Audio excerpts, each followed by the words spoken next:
Bueno, volvemos con más tareas finas de sábado. Está acá conmigo, se incorpora el compañero Diego Marcelino. Dieguito, buenas tardes. ¿Qué tal, Lalo? ¿Cómo andás? Todo bien, Dieguito, vamos a estar un poco hablando, como estábamos adelantando en el primer bloque, a la audiencia.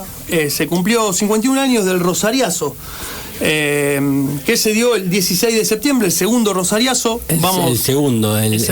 Muy olvidado por muy olvidado por la historiografía, sí, un poco opacado por el cordobazo, pero bueno, acá vamos a conversar un poco y a tratar de desentrañar un poco esa operación que se hizo para ocultar dos hechos muy importantes que fueron el Rosariazo, que se insertan en un conjunto de levantamientos que va a haber en el país en el año 69. Primero, definamos en todo caso para la audiencia qué fue el Rosariazo, ¿no? Fue básicamente una insurrección popular, sí. Un levantamiento frente a la dictadura de Onganía en ese momento, principalmente repudiando, ¿no?, el plan económico de Onganía muy ligado a las transnacionales, fundamentalmente a los Estados Unidos, y la política represiva. Recordemos que hay un antecedente en septiembre del 66 que ha asesinado Santiago Pampillón en Córdoba, ¿sí? Y desde ahí la tensión entre, si se quiere, el estudiantado, pero también la clase obrera con la dictadura va a ir creciendo. Sí, en realidad, Lalo, es con los dos sectores, con el estudiantado y el movimiento obrero y los trabajadores. Así es. Estamos, recordemos, ¿no?, año 69, esto del Rosariazo se inscribe dentro, ¿no?, de una seguidilla de enfrentamiento social entre el pueblo y las fuerzas represivas, que comienzan el 15 de mayo en Corrientes, Dieguito, que es asesinado el estudiante Cabral, también en una movilización estudiantil es reprimida y es asesinado el estudiante Cabral. A lo que al día siguiente, ¿no?, a 2 días después, el 17 de mayo, los estudiantes rosarinos convocan a una movilización, a un paro nacional estudiantil, en donde la policía también asesina a otro estudiante que es Ramón Bello. Claro, eso se da, Lalo, en la... Sí, no, más que nada... Eso se dio en lo que hoy es la Facultad de Humanidades por la entrada justamente de Corrientes, que está en la parte de artes hoy en día. Ahí fue. La policía, incluso, este primer Rosariazo que decimos, ¿no?, es el 17 de mayo, es la gente, digamos, que se suma es muchísima, se pliega a sectores del movimiento obrero, aunque por ahí tiene una característica más de levantamiento estudiantil, y se da una unión entre sectores que luego, digamos, va a tomar más fuerza, que es entre la Unión Obrero Estudiantil y también la incorporación de lo que se llamaban los curas del tercer mundo, ¿no?, los curas de la teología de la liberación.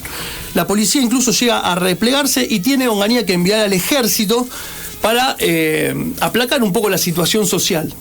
Primer Rosariazo, ¿sí? Luego, el 21 de mayo, se hace una marcha del silencio, también aquí en la ciudad de Rosario, en donde es asesinado el estudiante Luis Blanco, de 15 años. 15 años, secundario. Secundario, por lo que vemos, digamos, que la represión llegaba a niveles terribles, ¿no?, en ese momento.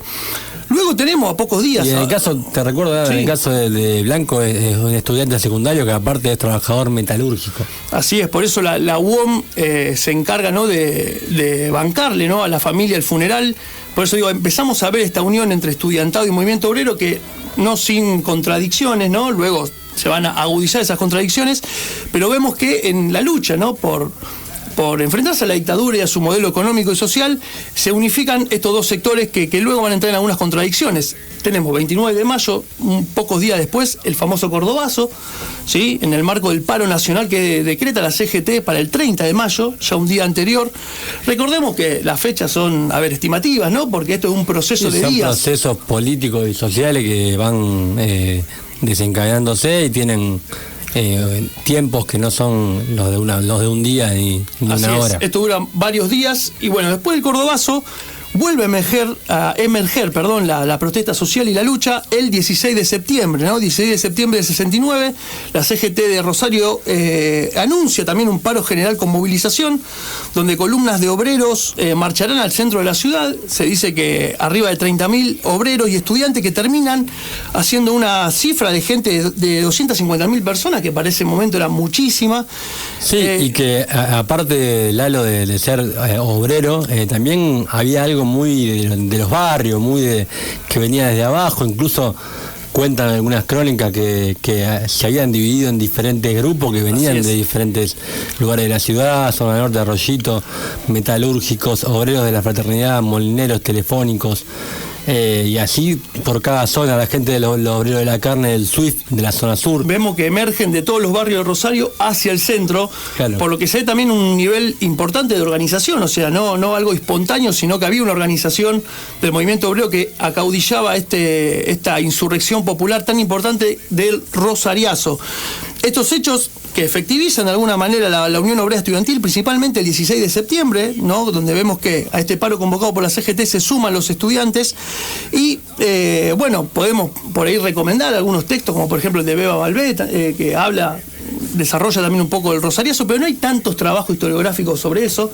Sobre el segundo menos que sobre el primero, pero bueno, así es. Está bueno ir recuperándolo. Ni hablar. Y por ahí lo que podemos hacer sí es hablar del contexto, ¿no? Un contexto muy particular, que es finales de los 60, ¿sí? Un momento donde la lucha social y política llega a puntos muy altos, y por eso por ahí queremos, para sumar, ¿no?, a esta mesa, conversar con nuestro invitado de hoy, ¿sí?, vía telefónica, que es el historiador Javier Trimboli, que es historiador por la Universidad de Buenos Aires, es escritor y docente también, que ha producido contenidos para Canal Encuentro, que también ha trabajado diversos temas de nuestra historia argentina, como por ejemplo el Cordobazo, y queremos consultarlo sobre cómo se inserta el Rosariazo en este contexto de luchas sociales de finales de los 60, así que vamos a hablar con Javier. Javier, ¿cómo andás? ¿Me escuchás? Sí, ¿cómo estás? ¿Todo bien? Hola Javier, ¿cómo andás? Te habla Gonzalo Pellegrini, muchísimas gracias por aceptar la entrevista. Bueno, gracias Gonzalo, a vos por la invitación. No, por favor. Veníamos, Javier, un poco comentando, ¿no? El 16 de septiembre se cumplió un nuevo aniversario del segundo Rosariazo.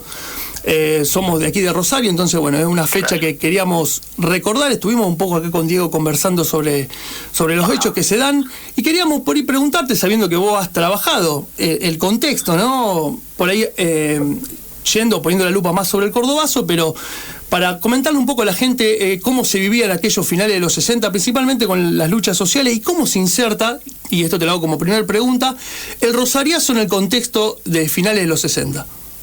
Bien, mira, me parece que el hecho fundamental tiene que estar colocado en la existencia de una dictadura que era la dictadura de Juan Carlos Onganía, ¿sí?, un general que por aquel entonces era entendida como la dictadura más radical, más extrema que había tenido la Argentina hasta ese entonces, que se había iniciado además con una situación de represión fortísima, que entre otras cosas había llevado a violar la autonomía universitaria, ¿bien? Por otro lado, con un proyecto económico, con un plan económico de carácter muy regresivo, muy a favor digamos, de los grupos de la burguesía más concentrada, de los grupos monopolistas, por lo tanto que dejaba a las clases populares desguarecidas, bien, ante esta ofensiva.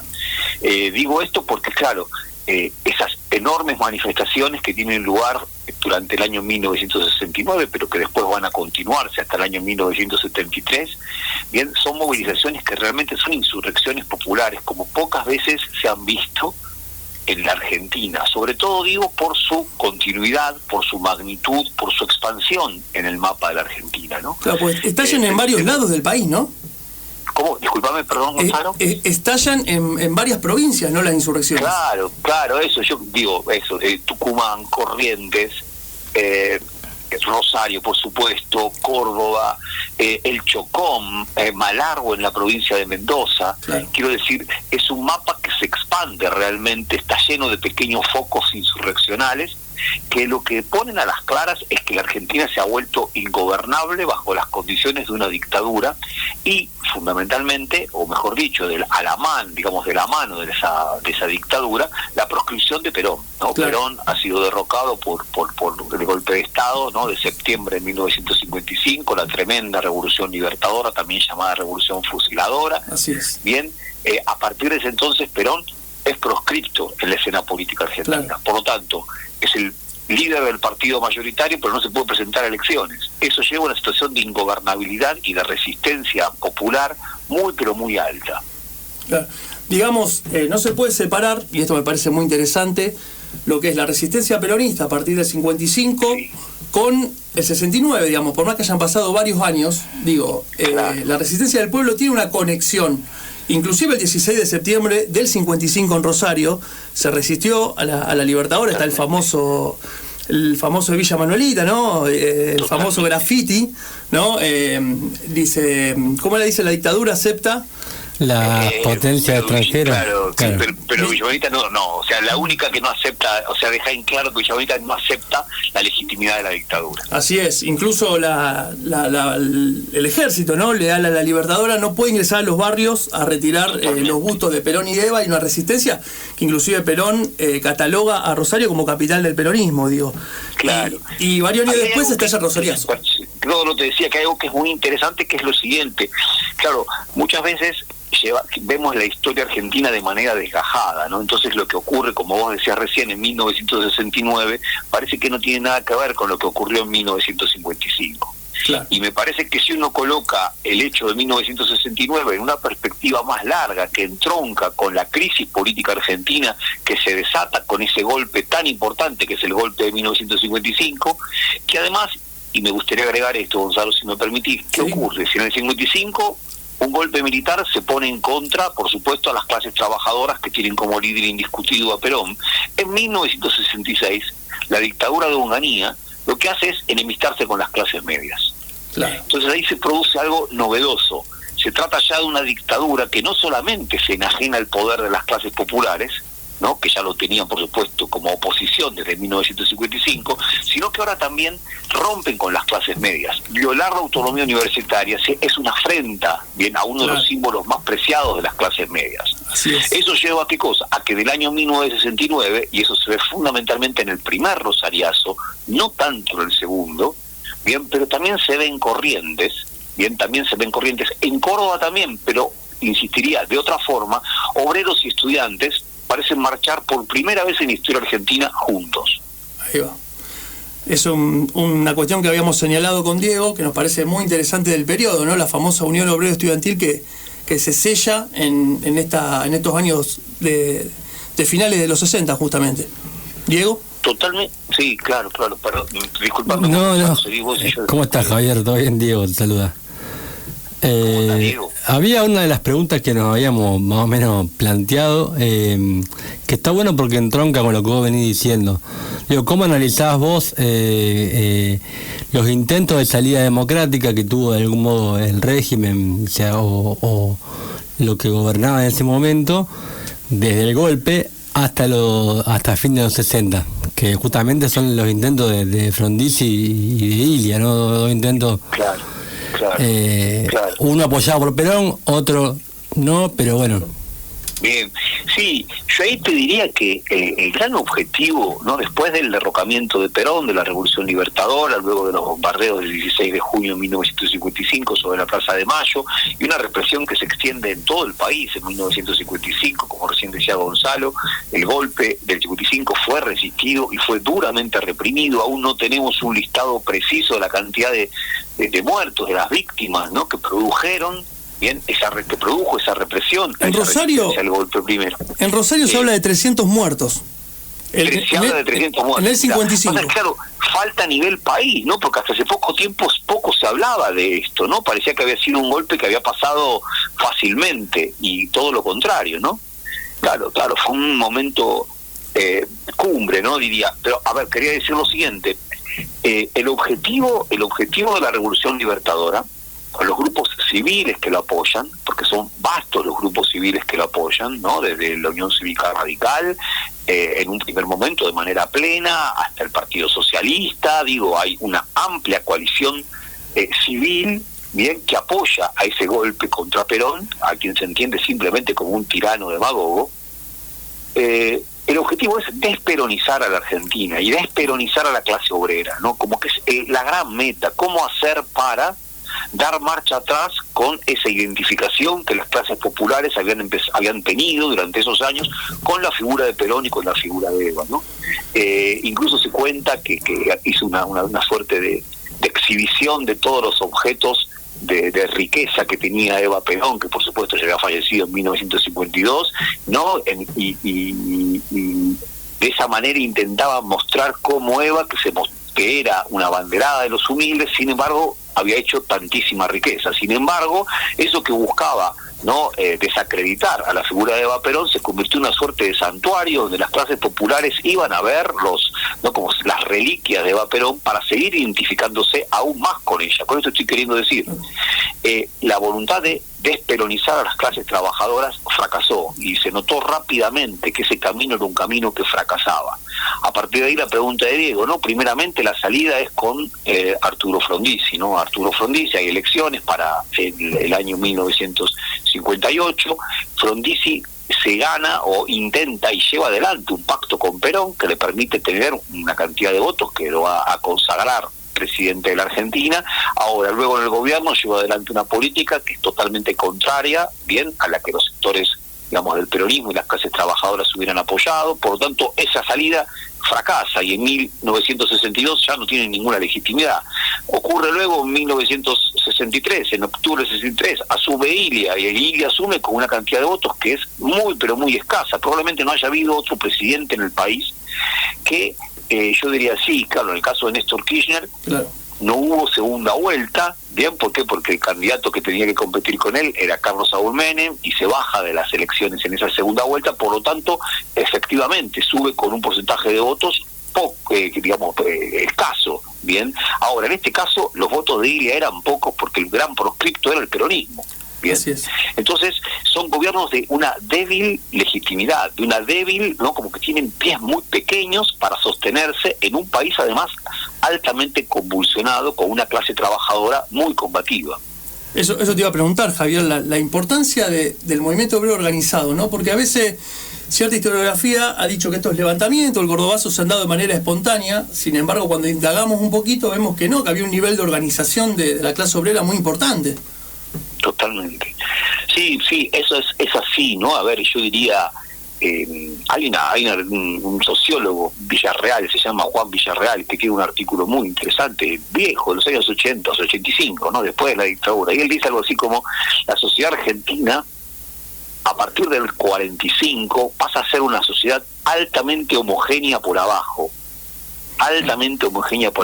vertebrada alrededor de una poderosa clase obrera, y a la vez heterogénea por arriba. O sea, sus clases dominantes son heterogéneas, en contraposición con clases populares que son muy homogéneas, y que habla de una suerte de hegemonía al interior de las clases populares de la clase obrera. Bien, esto es muy relevante. Yo digo, ahí hay un subsuelo que se reconstruye y que tiene un enorme poder, pero a la vez también hay decisiones, ¿sí? Hay decisiones de los dirigentes gremiales. En el caso de Córdoba, mayo de 1969, efectivamente el sindicato ESMATA, ¿no?, que tenía al frente al dirigente sindical, el Tío Torres, Luz y Fuerza, con Agustín Tosco, y la UTA, ¿no?, Unión Tranviaria Automotor, con Atilio López, se ponen de acuerdo y organizan el Cordobazo, ¿no? El Cordobazo no fue una rebelión espontánea, comenzó con un paro bien decretado por la CGT de Córdoba, con el liderazgo de estos sindicatos, que aparte en el caso de la ESMATA es un sindicato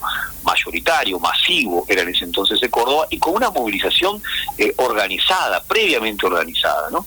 Incluso se cuenta, y es bien interesante, ¿no?, que los trabajadores de ESMATA, ¿no?, el gremio mecánico, industria automotriz, salen organizados, incluso ya preparados para enfrentamientos con la policía. Van cargados de bulones, saben armar bombas molotovs. Quiero decir, hay algo ahí que está organizado, no fue un acto de puro espontaneísmo.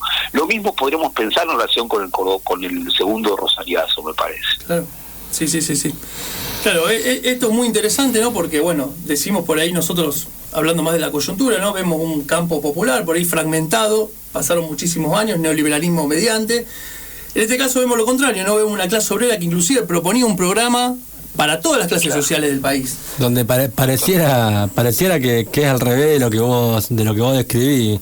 Están homogeneizados por arriba y por abajo, un poco medio que nos está costando, pero bueno. Y eso es muy interesante, Diego, Gonzalo, porque, a ver, uno podría decir esto: la hipótesis de Villarreal, ¿cuál es? La dictadura en la Argentina, cuando desindustrializó a la Argentina, no solamente quiso desarmar un modelo de país, sino que también quiso dañar a la clase trabajadora y dañar a las clases populares. Claro, fundamental. Es fundamental eso, ¿no? Al dañar a la clase trabajadora, bien, digo, a ver, por ejemplo, el segundo rosariazo, el eje del segundo rosariazo son los obreros ferroviarios, ¿no? Sí. La Unión Ferroviaria y la Fraternidad. Claro, la Unión Ferroviaria y la Fraternidad, que ya estaba en el blanco, ya estaba queriendo ser atacada durante el gobierno de Frondizi, el famoso plan Larkin que buscaba desarticular. Claro.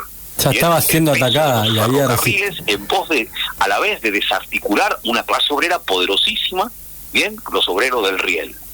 Ahora, lo mismo intenta hacer Onganía, Ahora, los planes efectivos que llevaron a dar marcha atrás, a desguazar el ferrocarril durante la dictadura y luego durante los años menemistas, tuvieron como objetivo producir un plan económico otro, pero a la vez también terminar con una clase obrera industrial, con una clase obrera altamente organizada, con un sentido muy profundo de sus luchas, una continuidad de una experiencia que además pasaba de generación en generación.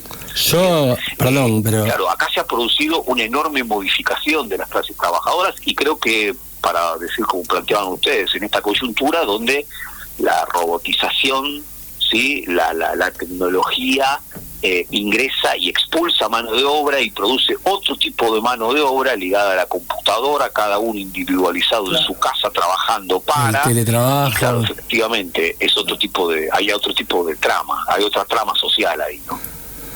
Bueno, no sé, ¿crees que...? Creo que estamos perfectos. Yo agregaría, Javier, el tema del alfonsinismo, o sea, entre la democracia que le damos y que nos hereda la dictadura, también contiene el alfonsinismo, el menemismo, y son parte del mismo proceso, básicamente. Sí, con la diferencia, y te diría, yo estoy de acuerdo contigo, Diego, pero me parece que también es interesante, algo que acá se aprendió, ¿no? Que se aprendió. Este país, durante los años, digamos, del 55, y yo lo diría un poco más, ¿no? Efectivamente, este país pasó a ser un país ingobernable con dictaduras. Onganía, que parecía que se comía a los niños crudos, ¿no? Parecía que podía ir contra todo, era la dictadura más fuerte que conocíamos, etcétera, etcétera, etcétera. Sin embargo, no pudo estar en el gobierno más de 4 años.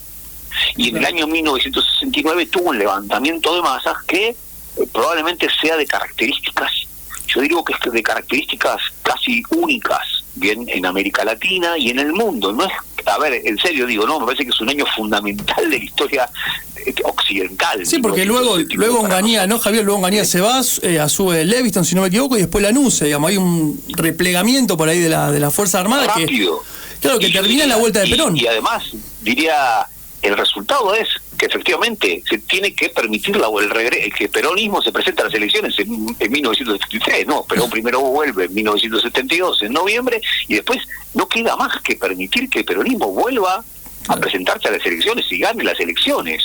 O sea, lo que se aprendió, ¿no? Lo que se aprendió es que es la democracia, el sistema, yo diría así, ganamos porque ganamos la democracia y dejamos de vivir en dictadura, pero a la vez también la democracia es un sistema que, yo diría así, impide este tipo de insurrecciones.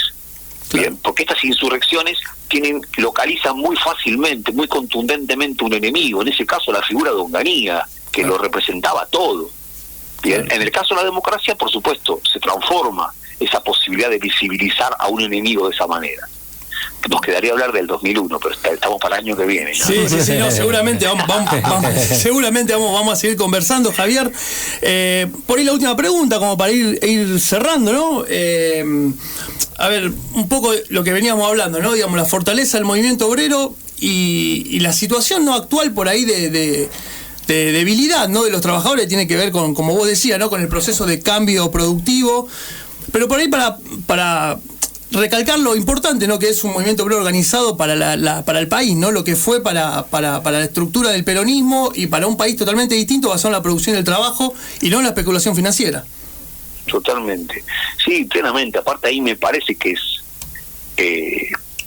yo lo diría así, ¿no?, el trabajo y el trabajo solidario, el trabajo junto con otros, junto con otras, es una experiencia fundamental y es una experiencia que da dignidad, que da decoro, identidad, y me parece que eso es fundamental, ¿no? Está claro que estamos en un momento del capitalismo otro, desde la década de los 70, el capitalismo financiero, un capitalismo que ya no es fundamentalmente productivo, que puede expulsar masa de la producción, porque entre otras cosas es un capitalismo que se realiza de otra manera, con consumos que se van volviendo cada vez más suntuosos y a la vez renovando día a día, ¿no? Cada vez hay un modelo nuevo que hay que comprar y que compra las mismas crear bases.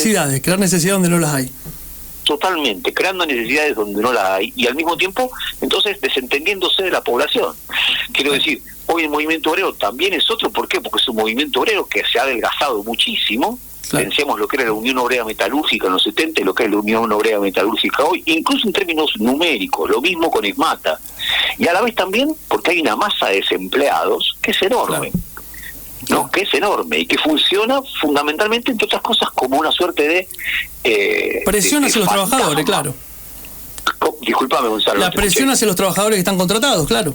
Totalmente. Entonces me parece que, bueno, hay algo ahí que hay que aprender, ¿no? Yo creo que hay algo que hay que aprender, que nuestra sociedad y las clases populares tienen que aprender respecto de cómo pueden volver a alcanzar formas de dignidad tan altas como las que conocieron en circunstancias que ya son otras, ¿no? Son otras.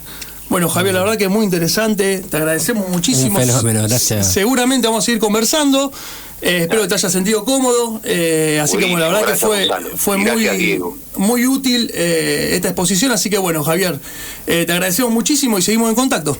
Les mando un abrazo muy grande. Un abrazo, bueno, Javier, muchas gracias. Bueno, ahí pasaba Javier Trímoli, historiador y docente por Tarea Fina. Vamos a una tandita y ya volvemos.